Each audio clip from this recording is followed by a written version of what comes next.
ಕನ್ನಡಕ್ಕಾಗಿ ಕೈಯೆತ್ತು, ನಿನ್ನ ಕೈ ಕಲ್ಪವೃಕ್ಷವಾಗುತ್ತದೆ. ಕನ್ನಡಕ್ಕಾಗಿ ಕೊರಳೆತ್ತು, ಅಲ್ಲಿ ಪಾಂಚಜನ್ಯ ಮೂಡುತ್ತದೆ.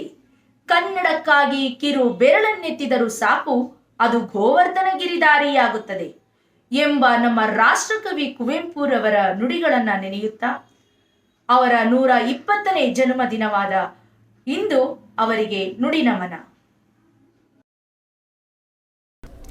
ಇಂದು ಡಿಸೆಂಬರ್ 29. ಈ ದಿನ ನಮ್ಮ ರಾಷ್ಟ್ರಕವಿ, ಈ ಯುಗದ ಕವಿ, ಜಗದ ಕವಿ, ರಸಋಷಿ, ನಿಸರ್ಗ ಕವಿ ಡಾಕ್ಟರ್ ಕೆ.ವಿ. ಪುಟ್ಟಪ್ಪ ಕುವೆಂಪುರವರು ಜನ್ಮದಿನ. ಕರ್ನಾಟಕದಲ್ಲಿ ಮಹಾನ್ ಪಂಡಿತರಿಂದ ಸಾಮಾನ್ಯ ಜನಗಳವರೆಗೆ ಗೊತ್ತಿರುವ ಸಾಹಿತ್ಯ ಕ್ಷೇತ್ರದ ಪ್ರಸಿದ್ಧ ಹೆಸರು ಕುವೆಂಪು.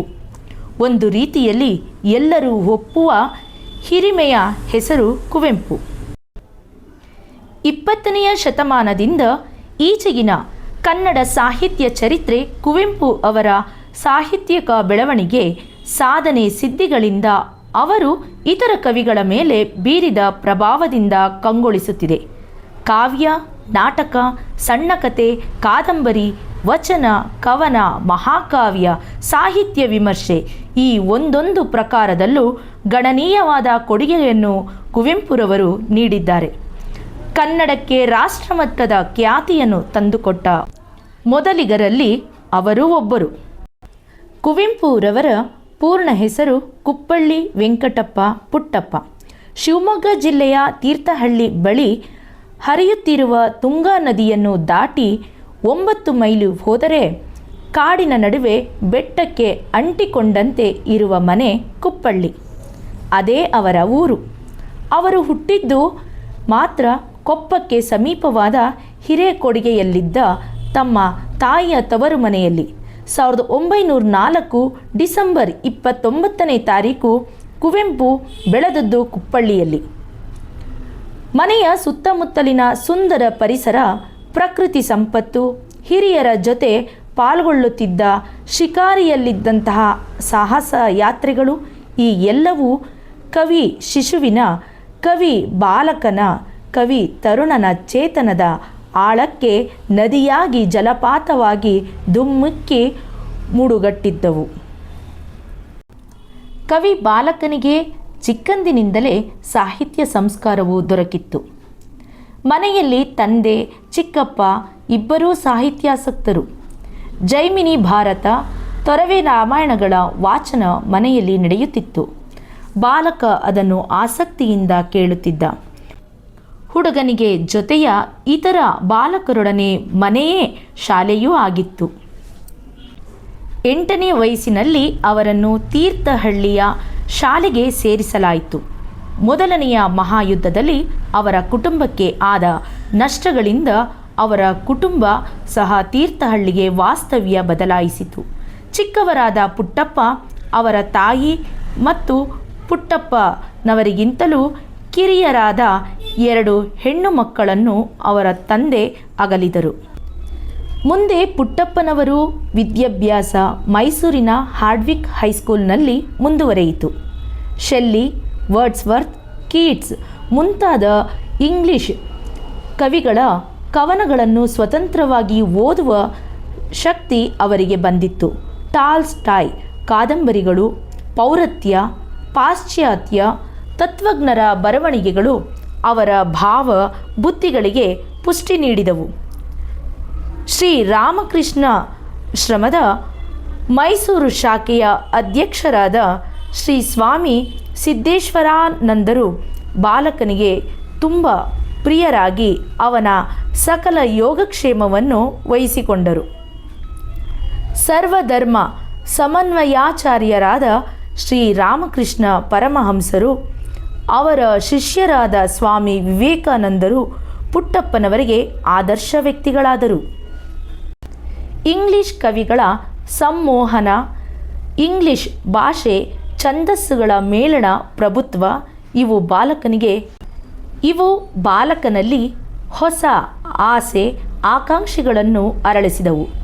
18ರ ಹರೆಯದ ಪುಟ್ಟಪ್ಪ 1922ರಲ್ಲಿ ತಮ್ಮ ಇಂಗ್ಲಿಷ್ ಕವನಗಳ ಪುಟ್ಟ ಸಂಕಲನವೊಂದನ್ನು ಬಿಗಿನರ್ಸ್ ಮ್ಯೂಸ್ ಎಂಬ ಹೆಸರಿನಲ್ಲಿ ಪ್ರಕಟಿಸಿದರು.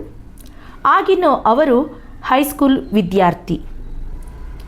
ಕವನಗಳನ್ನು ಓದಿದ ಮಿತ್ರರು, ಹಿರಿಯರು ಕವನಗಳ ಭಾಷೆಗೆ, ಉಪಮೆ, ರೂಪಕಗಳಿಗೆ, ವಸ್ತು ವೈವಿಧ್ಯತೆಗೆ, ಕಲ್ಪನಾ ಚಾತುರ್ಯಕ್ಕೆ ಮಾರು ಹೋದರು. ಆಕಸ್ಮಿಕ ಎಂಬಂತೆ ಮೈಸೂರಿಗೆ ಬಂದಿದ್ದ ಐರಿಷ್ ಕವಿ ಜೇಮ್ಸ್ ಕಜಿನ್ಸ್ ಅವರಿಗೆ ಪುಟ್ಟಪ್ಪನವರು ತಮ್ಮ ಕವನವನ್ನು ತೋರಿಸಿದರು. ಕವನಗಳನ್ನು ಓದಿದ ಜೇಮ್ಸ್ ಕಜಿನ್ಸ್ ಮೆಚ್ಚಿ ಪ್ರೋತ್ಸಾಹಿಸುವುದರ ಬದಲು ರವೀಂದ್ರರು ತಮ್ಮ ತಾಯಿ ನುಡಿಯಾದ ಬಂಗಾಳಿಯಲ್ಲಿ ಬರೆದಂತೆ ನೀನು ನಿನ್ನ ತಾಯಿ ನುಡಿಯಾದ ಕನ್ನಡದಲ್ಲಿ ಬರೆ, ಉತ್ತಮ ಕವಿಯಾಗುತ್ತೀಯಾ ಎಂದರು.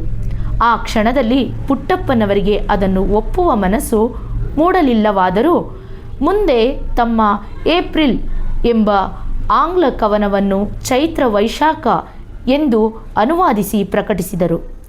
ಕವಿಯ ಜೀವನ ವಾಹಿನಿ ಇಂಗ್ಲಿಷ್ನಿಂದ ಕನ್ನಡಕ್ಕೆ ತಿರುಗಿ ಹರಿಯತೊಡಗಿತು.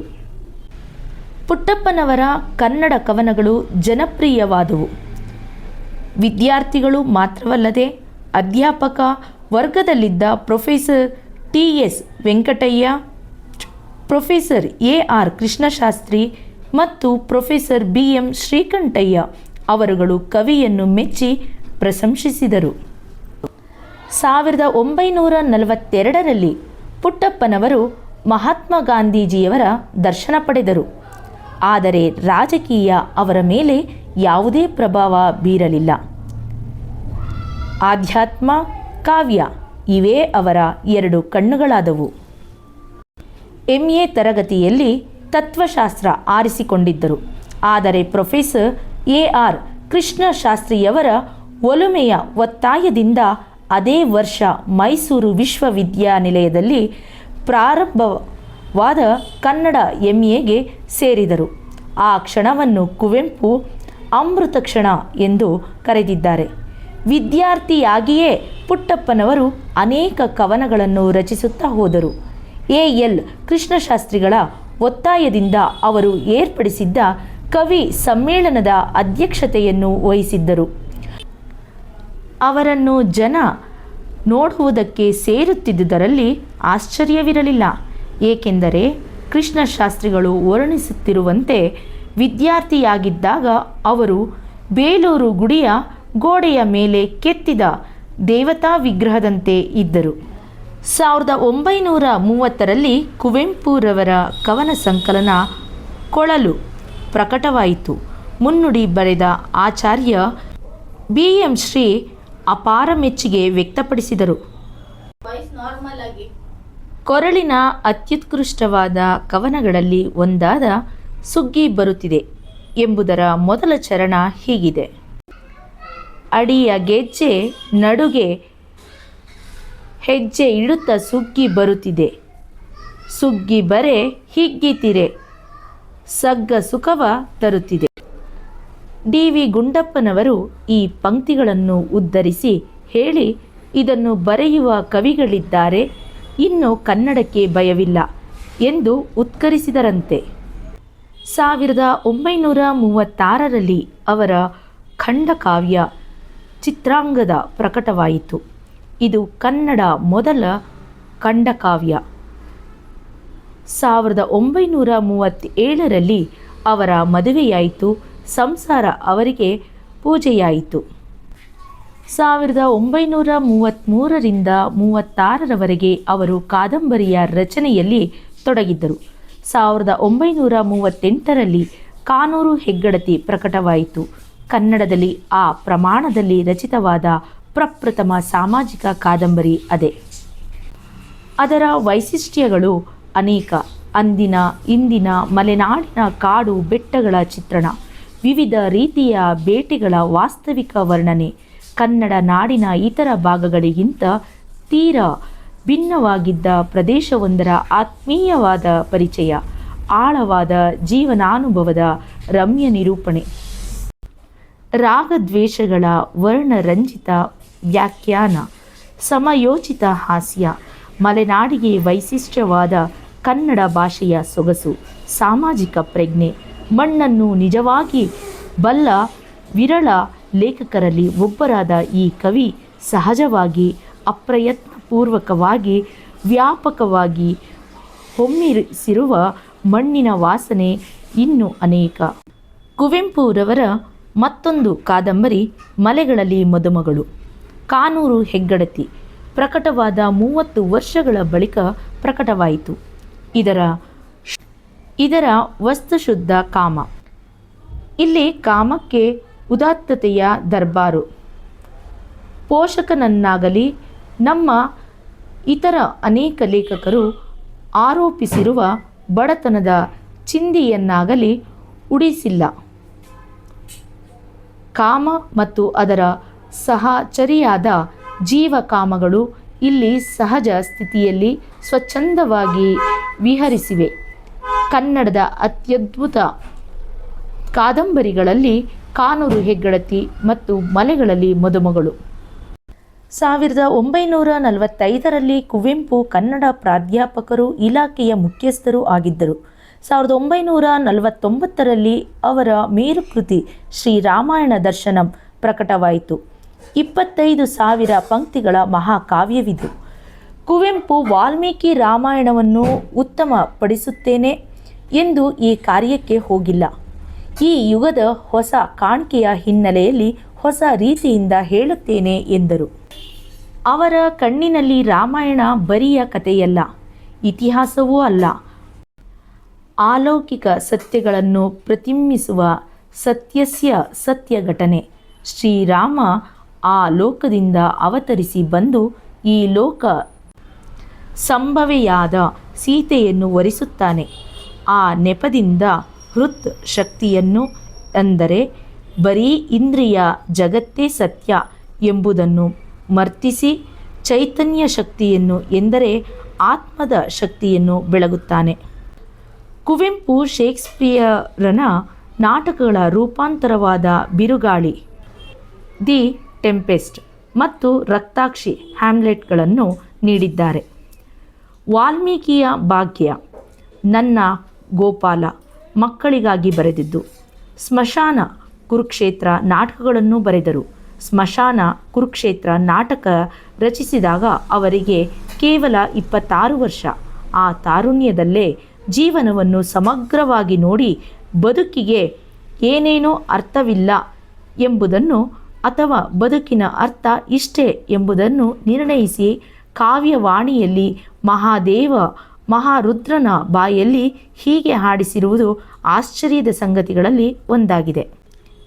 ಎಲ್ಲ ದಾನಗಳು, ಎಲ್ಲ ಧರ್ಮಗಳು ಕಡೆಗೆಲ್ಲಿಗೆ ಎನ್ನ ಬಳಿಗೆ, ಎಲ್ಲ ಪಾಪಗಳು, ಎಲ್ಲ ಪುಣ್ಯಗಳು ಕಡೆಗೊಂದು ನಗೆಗೆ ಭಸ್ಮಮೆನಗೆ.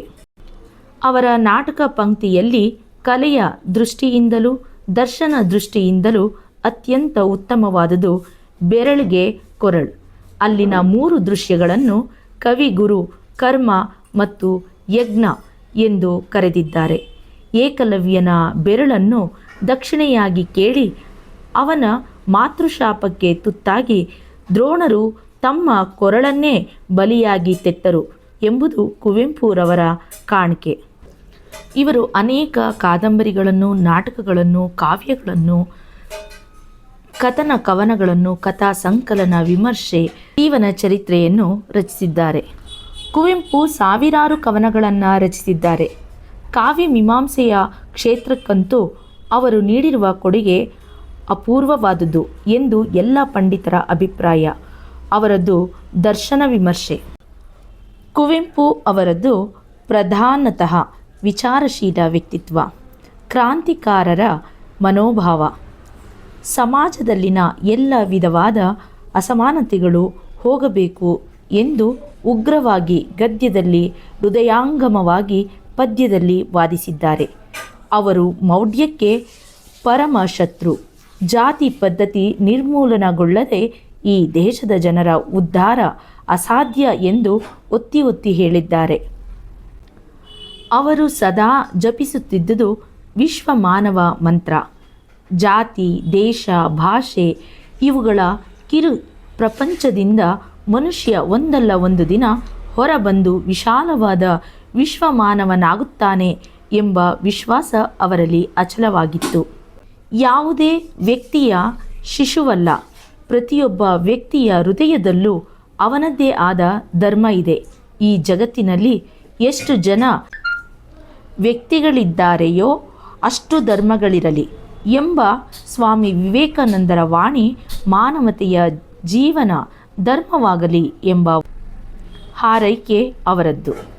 ತನ್ನ ಮೆಚ್ಚಿನ ಕವಿಗೆ ಕನ್ನಡದ ಜನತೆ, ಸರ್ಕಾರ, ವಿಶ್ವವಿದ್ಯಾನಿಲಯಗಳು, ಕೇಂದ್ರ ಸರ್ಕಾರ, ರಾಜ್ಯ ಕೇಂದ್ರ ಸಾಹಿತ್ಯ ಅಕಾಡೆಮಿಗಳು ಎಲ್ಲ ಬಗೆಯ ಅತ್ಯುನ್ನತ ಗೌರವಗಳನ್ನು ನೀಡಿವೆ. 1956ರಲ್ಲಿ ಮೈಸೂರು ವಿಶ್ವವಿದ್ಯಾನಿಲಯದ ಉಪ ಕುಲಪತಿಗಳಾಗಿದ್ದರು. 1968ರಲ್ಲಿ ಜ್ಞಾನಪೀಠ ಪ್ರಶಸ್ತಿ ಶ್ರೀರಾಮಾಯಣ ದರ್ಶನಂ ಕೃತಿಗೆ ದೊರಕಿದ್ದು, 1988ರಲ್ಲಿ ಪಂಪ ಪ್ರಶಸ್ತಿ ಕೂಡ ಆ ಕೃತಿಗೆ ನೀಡಲಾಯಿತು. ರಾಷ್ಟ್ರಕವಿ ಗೌರವವನ್ನು ಅರ್ಪಿಸಲಾಯಿತು. ಈ ಎಲ್ಲ ಗೌರವಗಳು ಹಿಮಾಚಲ ಭಾರವಾಗಬಹುದಾದವು, ಆದರೆ ಹೂ ಹಗುರವಾಗಿ ಅವರನ್ನು ಅಲಂಕರಿಸಿದವು. ಹಲವು ವರ್ಷಗಳ ಉದಯರವಿ ಅಲ್ಲಿನ ಅವರ ತಪೋಜೀವನವನ್ನು ಅಂತ್ಯಗೊಳಿಸಿದ ಈ ಮಹಾನ್ ವಿಶ್ವಮಾನವರು ನವೆಂಬರ್ 10, 1994ರಂದು ಈ ಲೋಕವನ್ನು ಅಗಲಿದರು. ಸಂಕಲನ ಡಾಕ್ಟರ್ CK ಜಗದೀಶ್ ಸರ್. ನಿರೂಪಣೆ ಹೇಮಾ ಶಿವಪ್ರಕಾಶ್. ಧನ್ಯವಾದಗಳು.